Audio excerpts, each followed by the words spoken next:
Okay, this is my 3 to 5 minute introduction video.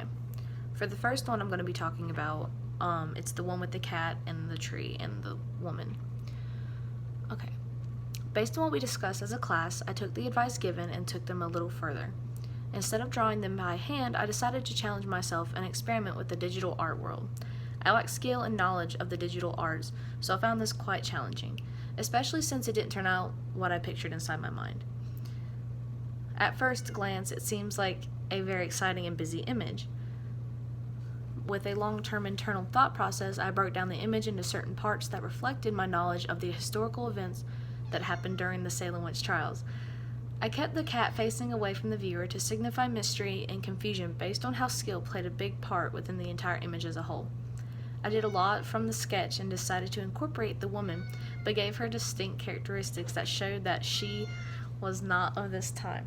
I also took a meaningless tree and dug further into the historical aspect and made it an oak tree, due to the first hanging of the Salem witch trials was hung in an oak tree.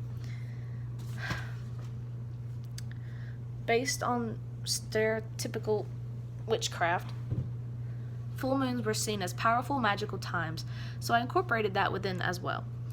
During the discussion in class, there was a time we talked about another sketch that confused everyone to wonder what something was, which was the lampshade beside the chair that no one understood what it was until I said it was a lampshade.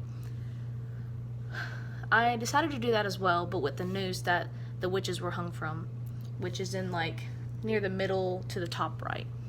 So I cut that off to try and confuse the viewer to not give away as much. The feathers below the noose are there to incorporate crows or ravens, which is another stereotypical aspect of witchcraft. They're said to like bring death and things like that. I did a lot of thinking and drawing as well as redrawing the image using different thought processes. In a previous sketch, we talked about how the snake and the apple played with the frame. So the snake was on top of the frame as well as the apple. So I decided to do that with the cat. It's a little dark, so I don't know if you can really see that, but I tried to do my best. In the second image, with the dark shadow figure and the trees beside him and that one bright tree behind him with the bridge, I decided to do a lot of the same methods, but most of them didn't work the same because I was going at it in a different angle or way. The scale between the shadow figure alongside the darkened trees hopefully gave the viewer the feeling of anxiety and claustrophobic senses, so it would signify like dark and light. So the bridge above the shadows figure starts to get brighter as it ascends toward the top of the page, which is a very small portion of the picture.